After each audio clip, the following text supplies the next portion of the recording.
Assalamualaikum warahmatullahi wabarakatuh. Perkenalkan, nama saya Lutfia Nurhanti dari kelas Gizi 6B, NIM 19070266031. Di sini saya akan mempresentasikan tugas metodologi penelitian yang berjudul Hubungan Status Gizi, Kebiasaan Sarapan, dan Pola Tidur dengan Prestasi Belajar Siswa SMA Negeri 8 Semarang.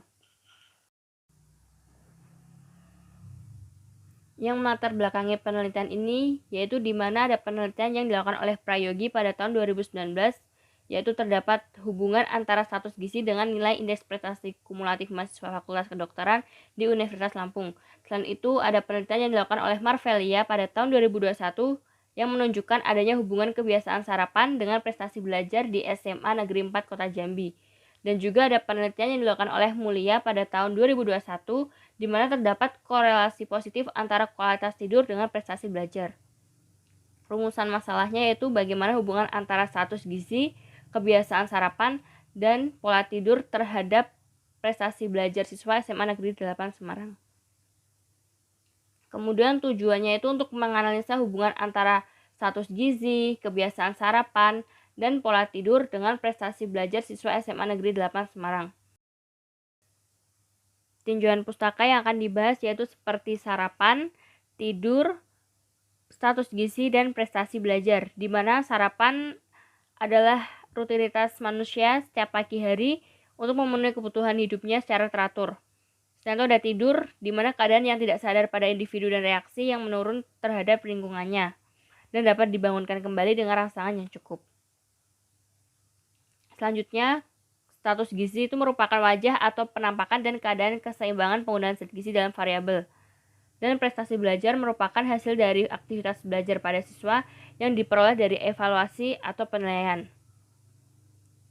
Kemudian ada kerangka teoritis, ada kebiasaan sarapan, prestasi belajar, status gizi, dan pola tidur, di mana merupakan variabel yang akan diteliti. Sedangkan untuk variabel yang tidak diteliti seperti faktor yang mempengaruhi pola tidur dan faktor penyebab langsung dan tidak langsung pada status gizi.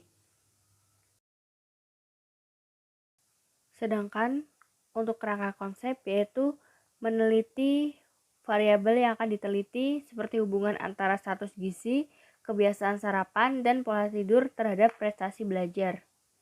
Kemudian hipotesisnya H1 yaitu terdapat hubungan antara status gizi, kebiasaan sarapan, dan pola tidur dengan prestasi belajar siswa SMA Negeri 8 Semarang.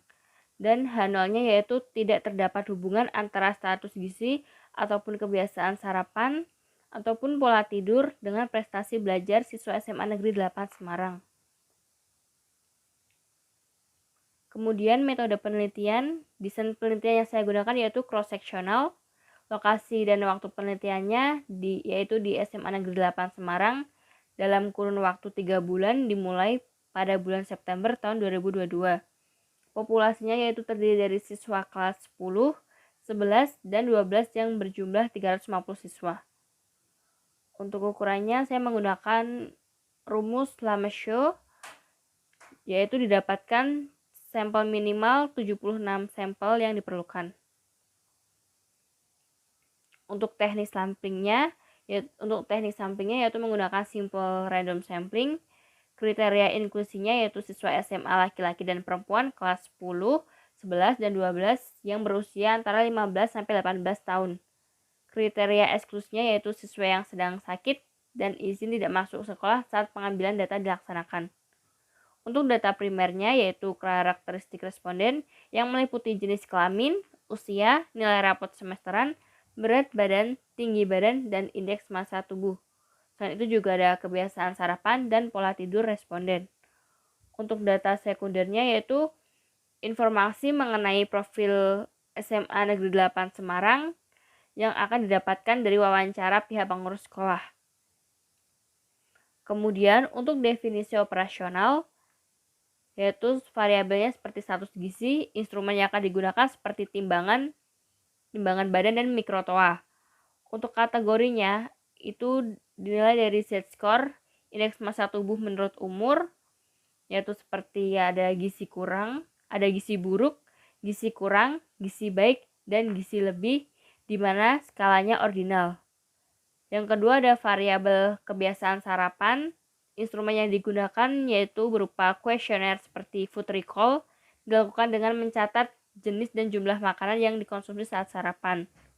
Kategorinya baik bila kalori yang dikonsumsi itu 300 sampai 500 kilokalori. Kurang bila kalorinya kurang dari 300 kilokalori, dan buruk bila tidak melakukan sarapan, di mana skala yang digunakan adalah ordinal. Kemudian ada pola tidur. Instrumen yang akan digunakan adalah kuesioner Pittsburgh Sleep Quality Index atau PSQI, di mana dengan kategori baik lebih dari sama dengan 8,5 jam dan tidak baik yaitu tidur dengan kurang dari 8,5 jam. Skalanya yaitu nominal. Kemudian variabel yang keempat ada prestasi belajar, di mana instrumennya adalah kuesioner, hasil wawancara, dan kategorinya itu berdasarkan nilai rapot naik dan turun, yaitu skalanya nominal. Prosedur penelitian. Beberapa instrumen penelitian berupa kuesioner kebiasaan sarapan dan pola tidur, serta formulir perhitungan set score. Kemudian peneliti mempersiapkan alat pengukuran antropometri responder yang berupa mikrotoa dan timbangan berat badan, yaitu dengan mengumpulkan sejumlah 76 siswa dan siswi, mengukur antropometri, dan memberi informed consent sebagai bentuk kesediaan dan persetujuan.